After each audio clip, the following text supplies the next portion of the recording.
français. Bienvenue sur Perfbyte France pour un nouvel épisode. Tout d'abord, meilleurs vœux parce que, mine de rien, c'est le premier épisode de l'année 2024. Donc si vous regardez cet épisode proche de janvier, j'ai toujours le droit de dire bonne année, donc bonne année à tous. Et comme d'habitude, on va couvrir un nouveau épisode sur la partie test en charge, sur les différentes pratiques.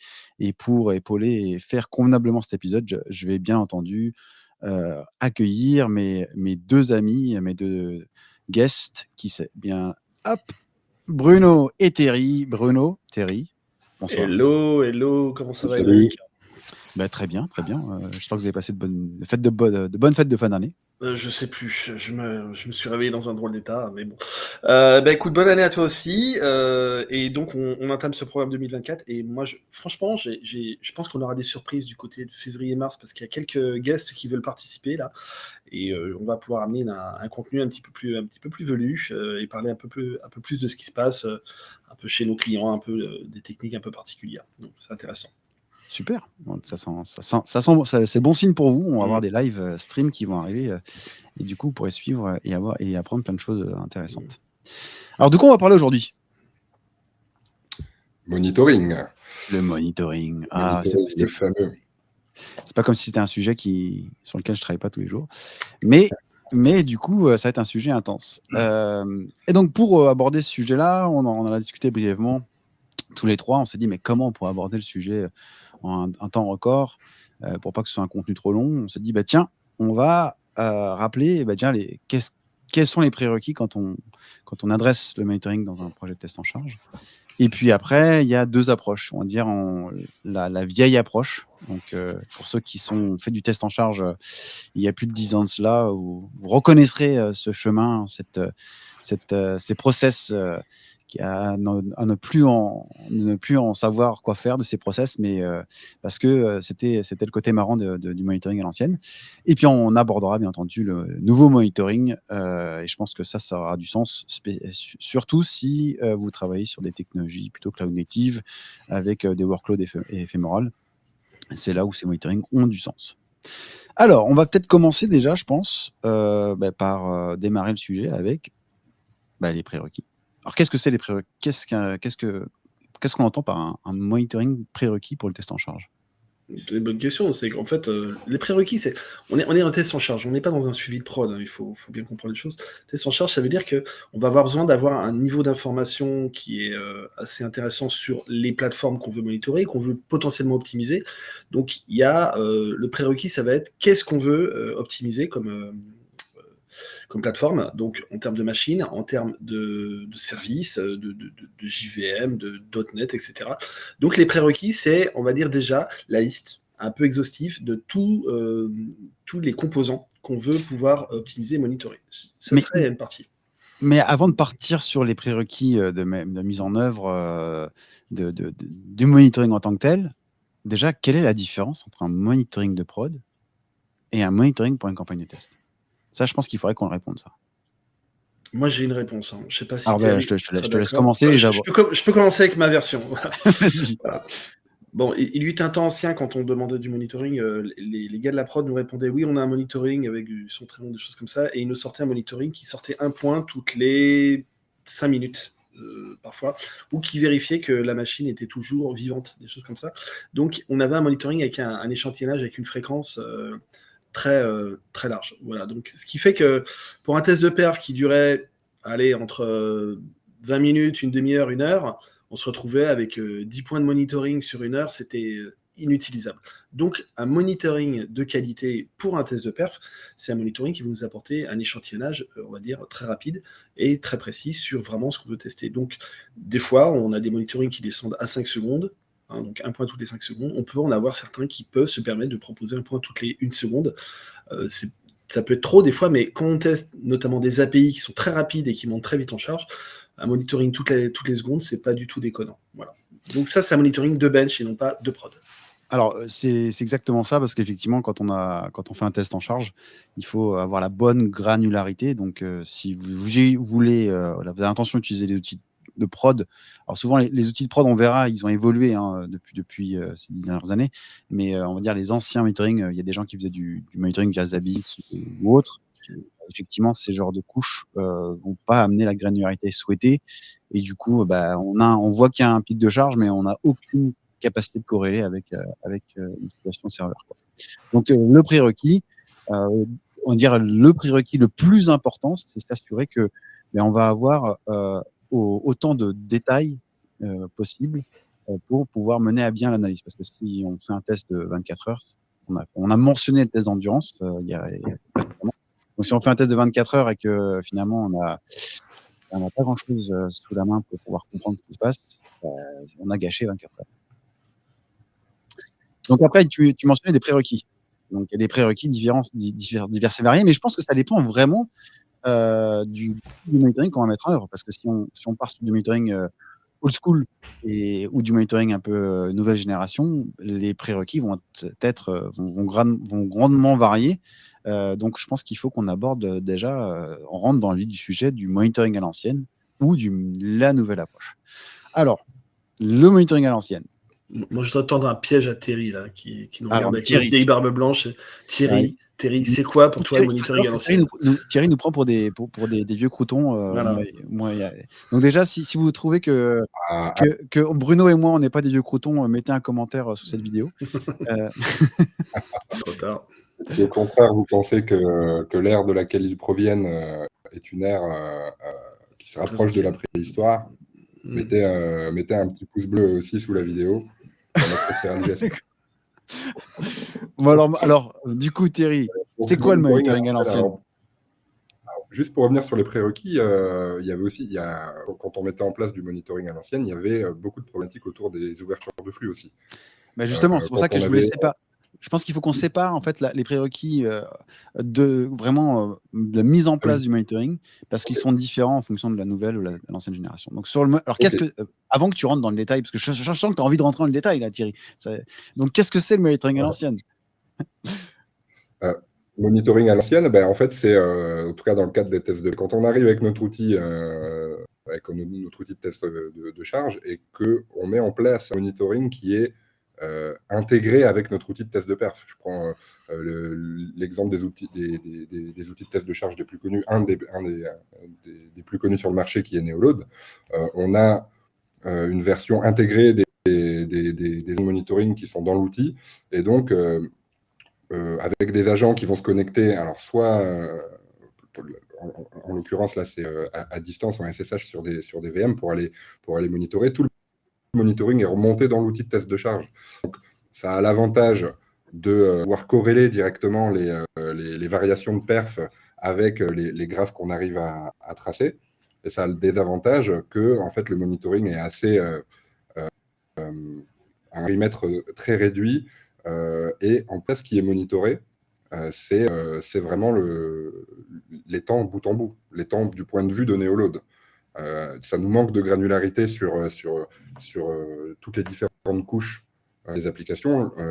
Donc là, on n'a vraiment que la vision bout en bout. On a le temps de réponse mesuré par l'outil de test de charge. Alors, je pense qu'il faut qu'on sépare l'aspect monitoring en fonction des couches qu'on souhaite surveiller. Donc, quand on faisait, comme Thierry l'a mentionné, dans tous ces outils, que ce soit LoadRunner, que ce soit Neoload et autres, l'approche était j'ai un contrôleur. Donc, pour rappeler, le contrôleur, c'est le composant qui va orchestrer la campagne. Et nativement, sur ce contrôleur, tu avais la capacité de faire du monitoring au travers du contrôleur. Donc, si je suis dans un environnement et que je dois aller m'interfacer vers un serveur Linux ou Windows ou peu importe la version, donc la machine contrôleur doit aller envoyer une requête réseau vers la machine distante. Donc s'il y a un firewall, nécessairement il va falloir faire des ouvertures de flux. Donc ça, c'était un prérequis qu'on avait à l'époque. Donc à chaque campagne, il fallait nécessairement identifier l'ensemble des prérequis pour pouvoir observer convenablement le système. Donc quand on observe un système, On va voir, il y a différentes couches. Donc là, on commence par la partie infrastructure, donc Linux, Windows et autres. Après, on verra, on va monter dans les couches.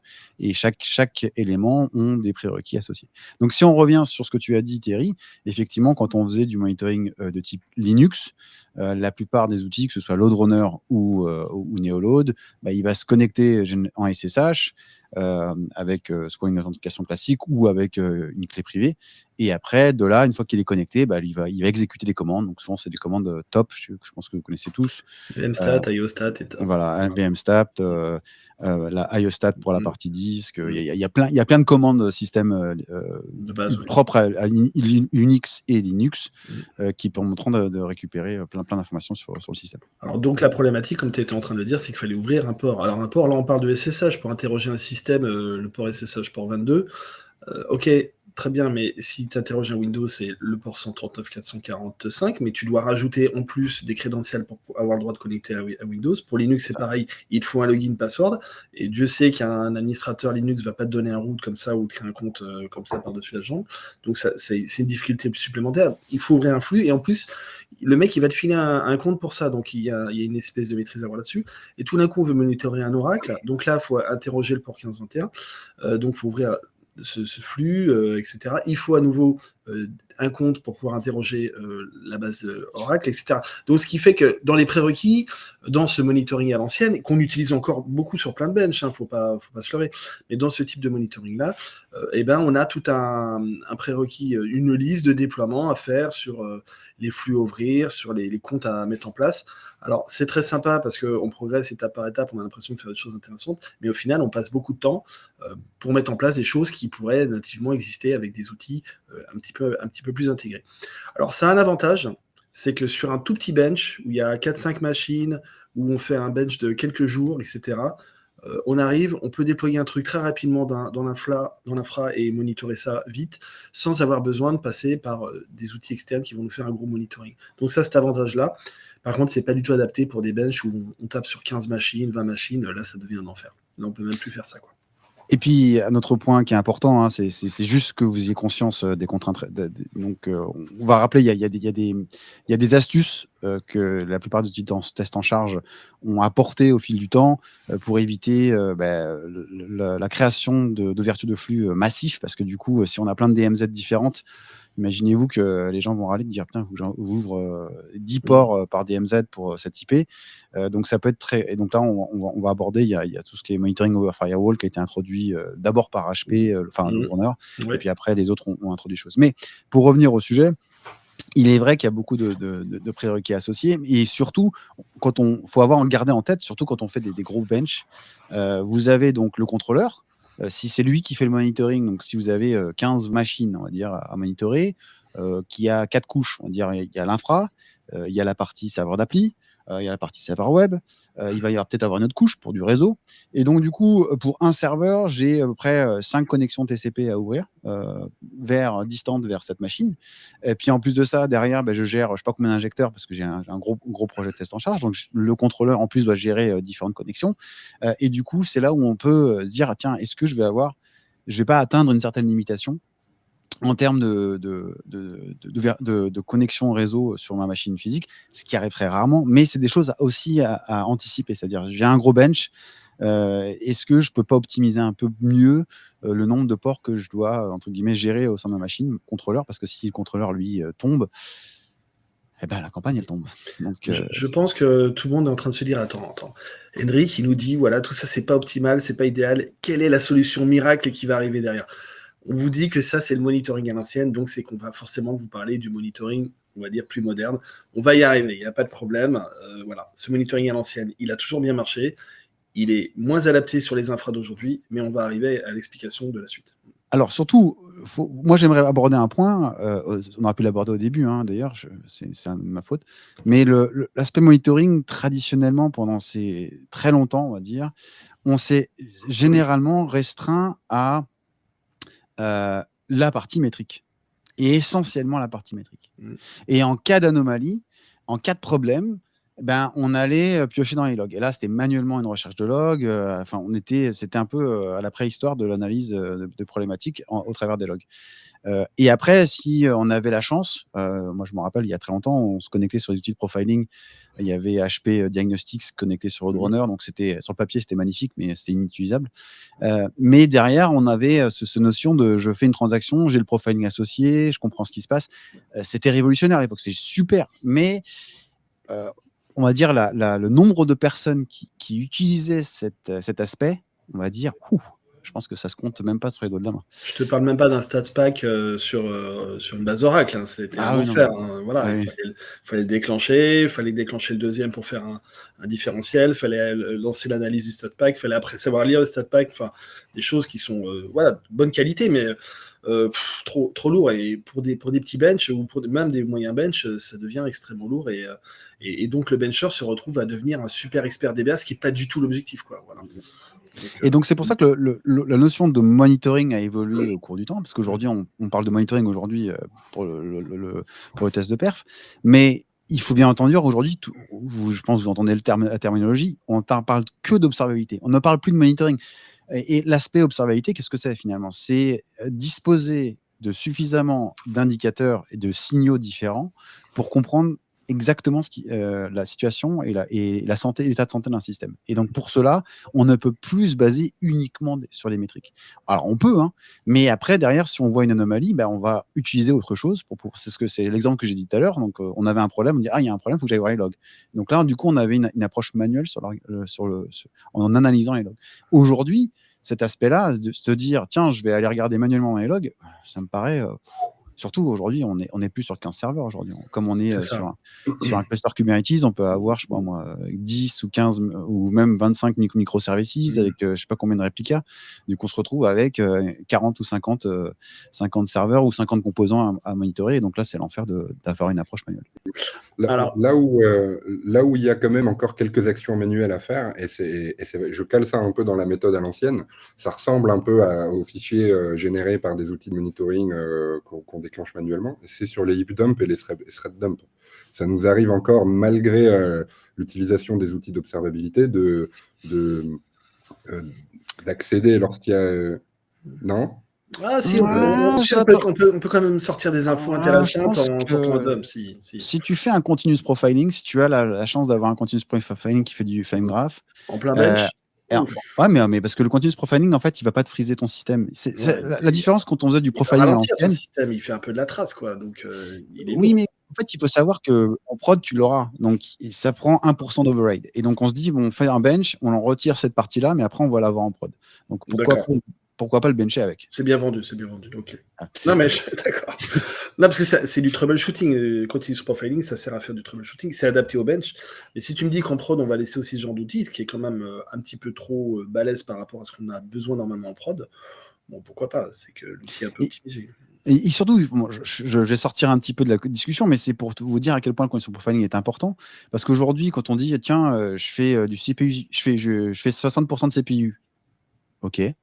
Mais aujourd'hui, il faut bien avoir que dans un data center, on a un rack, on a la partie carte mère là, qui est connectée, boum, elle va aller vers un rack disque, il va y avoir un autre rack qui va aller là-bas. Ah bah tiens, c'est tombé ça.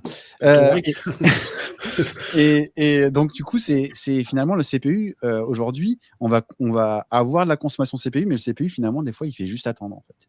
Et donc, il faut comprendre dans quel état on est dans la consommation CPU. Et donc, d'avoir une approche, dire voilà mon pourcentage CPU de consommation, c'est insuffisant. Il faut se dire, est-ce que je fais vraiment la CPU où je fais vraiment des choses, ou je suis en attente? Parce que, par exemple, je suis dans une action d'écriture, mais je vais passer dans une bête disque, et donc je passe par une action réseau, et là, je suis en attente. Donc, la CPU, elle se met en attente pour la tâche, elle attend la fin de l'écriture sur la bête disque, et elle revient. Et donc là, du coup, c'est là où il faut, donc continuous profiling, on aura ce détail, dire où est-ce que j'ai passé mon... on fait du weight, c'est du weight user, mais c'est du weight quand même, et donc c'est pas de la charge utile, tout ça. Ok. J'avais juste je voudrais faire une petite digression encore. Je voudrais revenir un petit peu en arrière Tu vas me dire, mais pourquoi il me parle de ça? Je vais revenir en 2005, parce que j'avais produit un document en 2005, parce que j'avais été obligé d'écrire un mémoire, et donc j'ai écrit un truc sur les tests de perf. Et là-dessus, j'étais arrivé à une limite qui disait, bon, on sait un petit peu monitorer des applications, des OS, choses comme ça, mais quelle serait l'étape d'après pour qu'un OS, une application, nous aide à mieux le troubleshooter?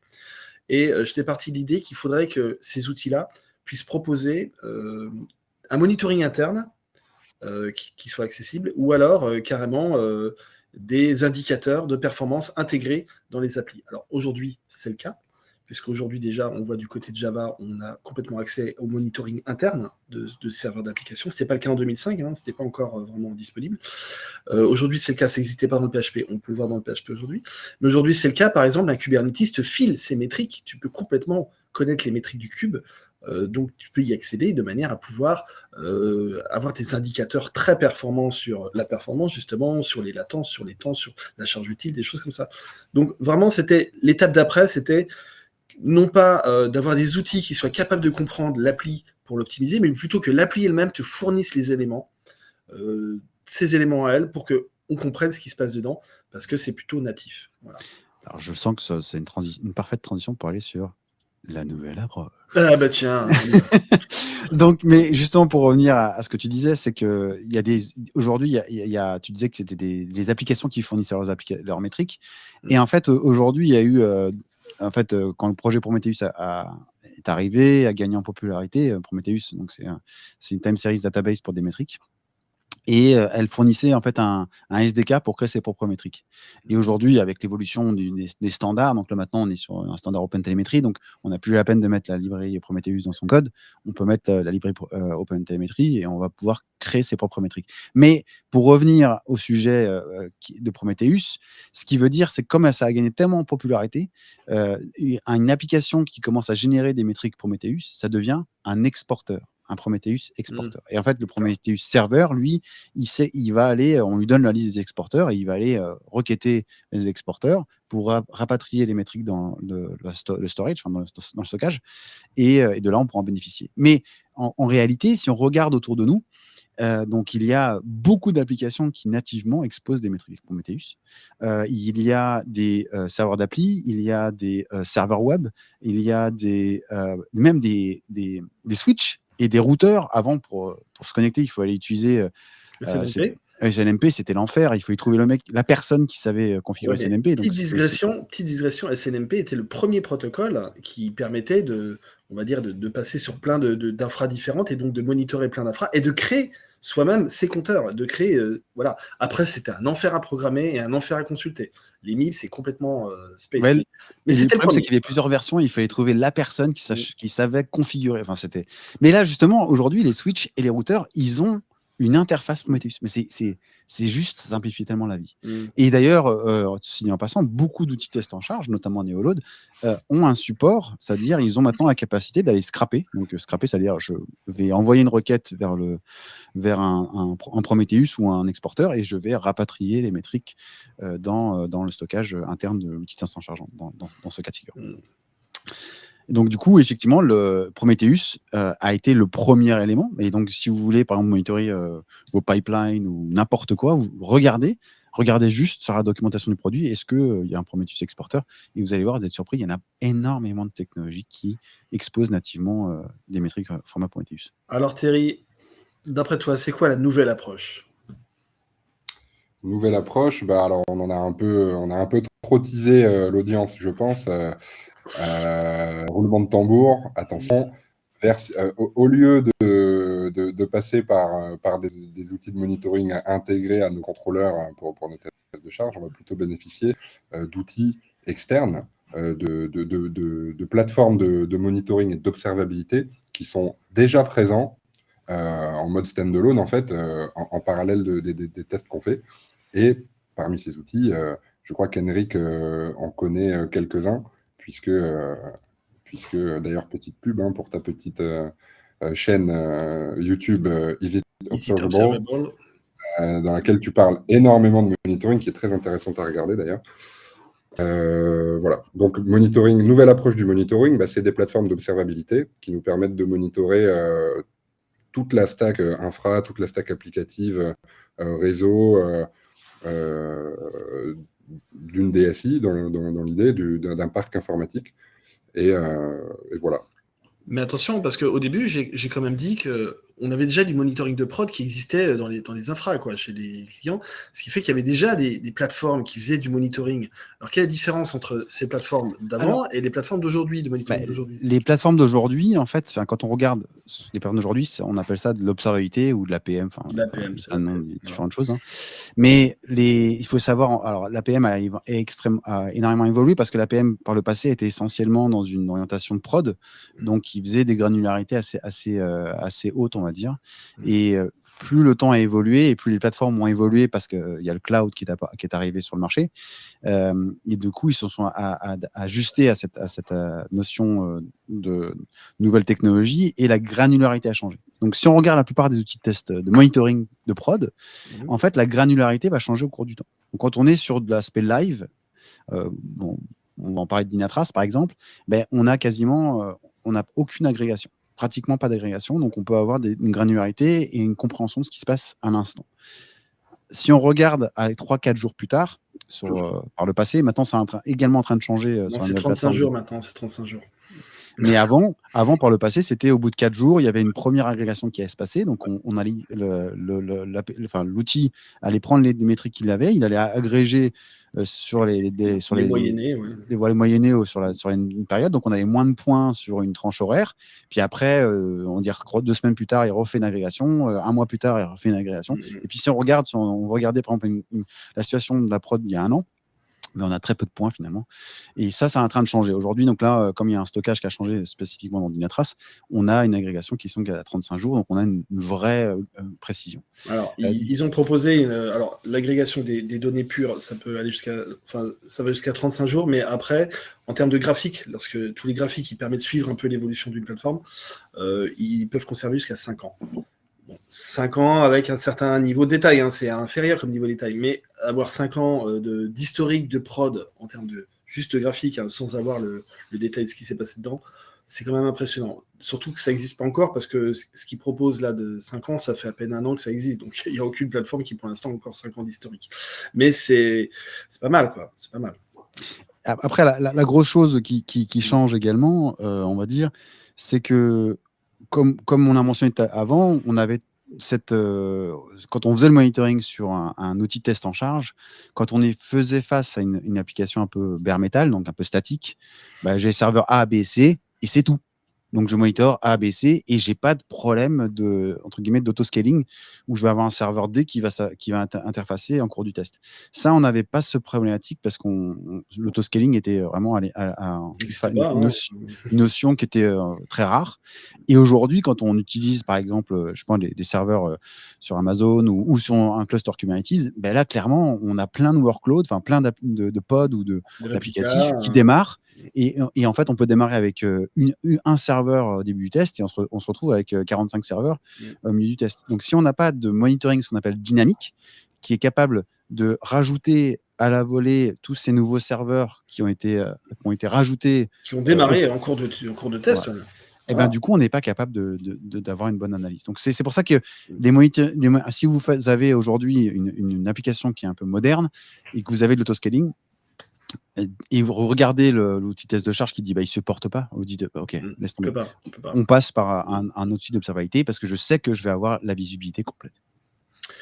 C'est clair. Alors, c'est intéressant que tu parles de ça parce que ça veut dire que maintenant, en fait, notre outil, notre plateforme qui va faire de l'observabilité, parce que tu utilises plutôt ce mot-là, elle va être adaptée aussi au test de charge. Donc, on a parlé de granularité juste avant. Donc, c'est-à-dire qu'elle doit avoir une granularité de bonne qualité pendant la période du test de charge. Et donc, grâce au fait que derrière, elle va faire de l'agrégation, donc elle va libérer de la place sur sa plateforme de stockage des métriques, faire de l'agrégation. Donc, on va garder la bonne qualité pendant le tir ou pendant la période de troubleshooting. Et puis après, on va garder la qualité sur les tendances de ce qui a été fait sur la plateforme. Donc, l'outil, il a à la fois adapté sur des choses, on va dire, de bench, mais aussi adapté sur la prod. Donc l'outil d'APM, il est quand même adapté aux deux. C'est impressionnant, parce qu'avant, on ne pouvait pas avoir ces deux choses-là. Moi, je me rappelle souvent avoir dit aux gars de la prod, bon, étant donné que vous monitorez avec votre outil de supervision d'infra, là, changez-moi la granularité, je veux un point toutes les 5 secondes au lieu d'un point toutes les 30 secondes. Les mecs le faisaient. Et puis ils se disaient, bon, faudra pas qu'on oublie de changer derrière, parce que sinon on va trop consommer. Mais voilà, c'était possible. Aujourd'hui, la plateforme APM a cette capacité-là. Alors là, je reviens à une deuxième question. C'est, on parlait d'outils de test de perf, Terry disait outils de test de perf qui, eux, avaient leurs agents qui pouvaient monitorer les machines. Maintenant, on parle d'un outil de test de perf et d'une plateforme d'observabilité. Comment on fait le lien? Alors, c'est une très bonne question. Et en 2015, je me souviens, quand je me suis amusé à faire cette plugin expérimental pour Dynatrace, je me suis dit, on a vachement de données dans Dynatrace, mais il nous manque quelques indicateurs qui sont que maintenus par l'outil de test en charge. Alors pourquoi nous, on n'enverrait pas tout directement dans l'outil d'observabilité? Et donc l'analyse, elle se fait et la corrélation va se faire directement dans l'outil d'observabilité. Et du coup, c'est là où il faut avoir des réflexes d'observabilité, entre guillemets. C'est-à-dire que chaque élément que vous allez avoir dans l'architecture, il va être nativement observé par le système d'observabilité. Donc vous aurez à avoir les métriques, les traces, la santé d'infrastructure, le réseau, les logs, du profiling, ce genre de choses. Et pour pouvoir corréler, en fait, c'est là où il y a entre guillemets, comme des clés primaires, en fait, qui permettent d'attacher les choses ensemble. C'est là où il faut mettre en place les bonnes métadatas sur toutes ces données qu'on est en train d'envoyer dans l'observabilité. Donc, quand vous faites le test en charge et que vous avez l'intention d'envoyer les métriques de votre outil de test en charge dans la plateforme d'observabilité, faut bien prendre le temps de dire, OK, c'est quoi les métadatas que je dois attacher aux métriques pour que quand je vais analyser mon outil, mon bench dans l'outil test en charge, dans l'outil d'observabilité, grâce à ces métadatas, je vais dire, tiens, je vais regarder la version 1, stress test. En gros, c'est permettre de faire des filtres. Et oui, derrière, c'est pareil la donnée de prod de la donnée de bench. D'accord. C'est ça. Et donc, du coup, c'est là où il faut. Donc, il y a quelques prérequis. Après, je trouve que c'est là où les outils test en charge ont évolué avec cette mouvance. Parce qu'avant, on avait un Neoload qui avait tout. On avait un Performance Center ou un load runner qui avait tout. Donc, quand on faisait l'analyse, on prenait tout le gros fichier bien costaud et on faisait l'analyse à partir de ça. Aujourd'hui, on ne le fait plus, on le fait là-bas. Donc, c'est là où des outils un peu plus allégés comme Cassis, qu'on a abordé lors de notre meet-up précédemment, qui avait été abordé brièvement, c'est là où l'approche, en fait, K6, lui, il dit, moi, je fais du test de charge, mais moi, les données, tu les envoies où tu veux. Et donc, c'est là où K6, par exemple, a un plugin pour aller dans Prometheus, ils ont un plugin pour aller dans Dynatrace, ils ont un Prometheus. En fait, ils sont là pour, je fais de la donnée et je les envoie en temps réel sur la plateforme qui est votre choix. Ils s'emballent pas avec ces parties présentation, couche de présentation, c'est pas le boulot. Et donc, ça, je trouve que ça, c'est une approche assez intéressante. Donc, puisque au final, au bout du compte, quand vous avez un client qui a investi une licence dans une plateforme d'observabilité, alors on se dit, pourquoi je vais payer en plus du stockage pour autant l'envoyer directement dans l'outil d'observabilité. Petite parenthèse pour ce que tu disais, Henry. Comment lier les informations, toutes les métriques avec le trace, avec l'événement qui ont lieu sur une plateforme d'observabilité, un protocole qui s'appelle le Trace Context, qui est disponible dont la W3C parle très bien, et Dynatrace utilise ce protocole pour corriger, en fait. J'ai l'impression que c'est moi ou ça coupe? Non, ça va, on t'entend bien.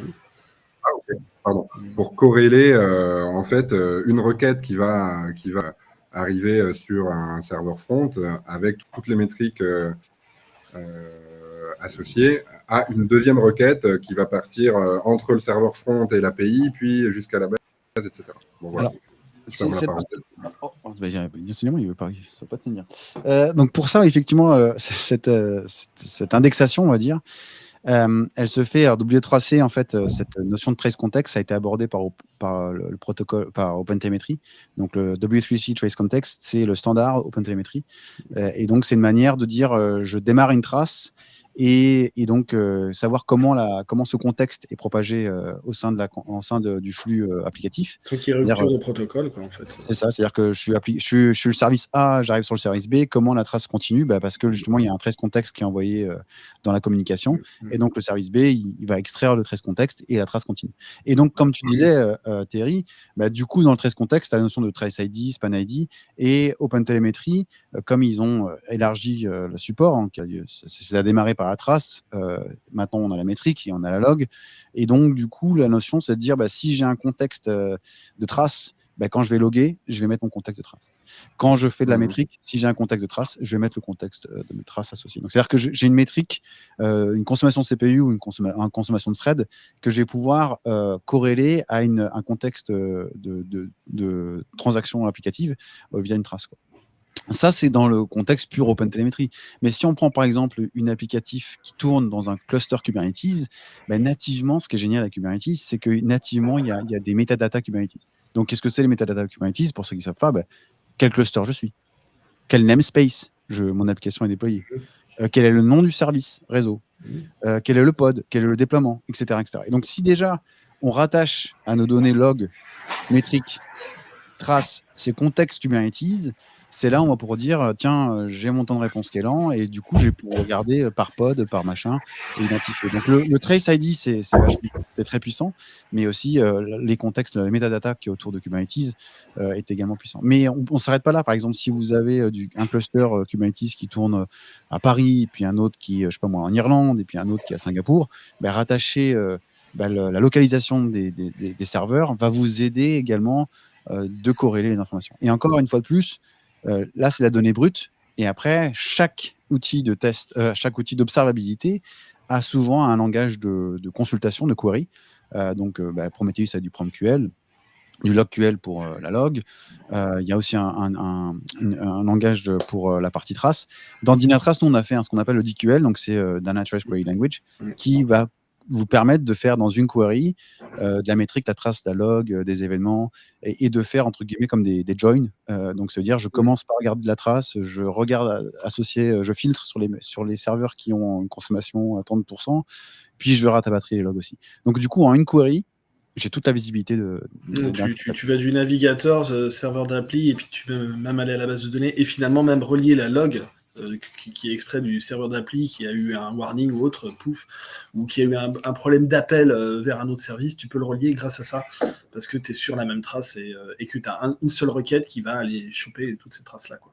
C'est ça. Et en plus, l'avantage de la log aujourd'hui, c'est qu'on a plein d'outils vont permettre de parser la log. Donc, c'est-à-dire qu'on a la log de la donnée brute, mais dans la log, des fois, on a des informations assez intéressantes. Par exemple, tiens, là, j'ai user ID, machin, recherche, KO, quoi. Donc, du coup, si on fait du parsing de log avancé, avec du regex un peu avancé, ouais, tu peux... Voilà, c'est comme quand vous faites votre query, enfin votre requête dans Dynatrace, par exemple, c'est là où vous allez parser en temps réel la log, et donc extraire de nouveaux propriétés dans votre requête, et donc dire tiens, je veux filtrer là où j'ai eu ma recherche égale KO.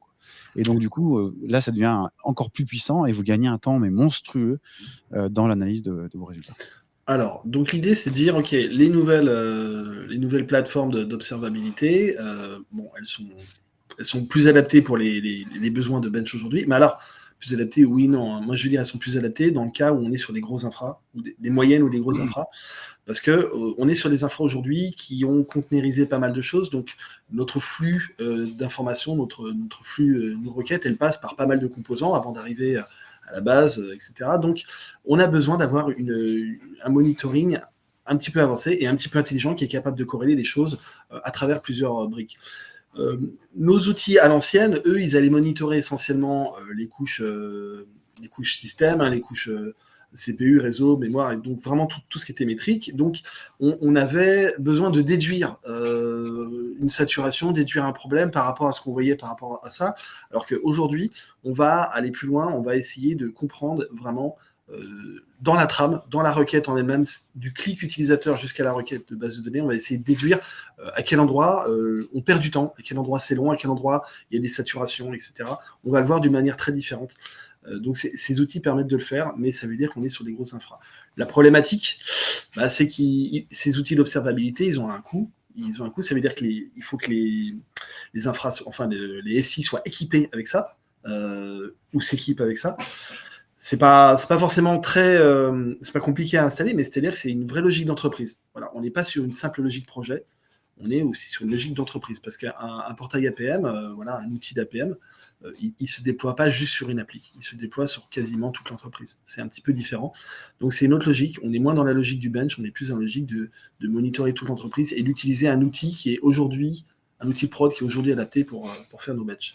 Donc le réflexe, c'est déjà de regarder qu'est-ce qu'il y a comme existant, vérifier que l'existant utilisé en termes d'observabilité surveille la couche qui vous intéresse, parce que si vous lancez un test et qu'il n'y a rien derrière, ça ne servira à rien. Donc, et en fonction de cela, vous allez choisir quelle direction. Donc, soit j'ai un existant et bien instrumenté avec de la trace et tout ce qu'il me faut, soit j'ai rien, et donc je peux partir sur l'approche à old school qu'on a mentionné. Oui, mais encore une fois de plus, mais l'approche old school marche très bien, mais il faut avoir en tête que si vous avez des infrastructures dynamiques, vous aurez que l'état de ce qui s'est passé au début du test et vous n'aurez pas, entre guillemets, le côté dynamique en cours du test. Thierry, un petit commentaire? Pas sur ce qui a été dit, mais je rappelle quand même qu'on en a parlé, mais pour synthétiser, pour moi, ce qui est vraiment le vrai plus de la nouvelle manière, des outils d'observabilité, c'est que ça nous permet d'avoir une vision complète sur stack. Et c'est ça qui est incroyable comparé à ce qu'on avait sur les anciens modes de monitoring, où on monitorait uniquement l'OS. C'est que là, on a une corrélation complète entre toutes les couches.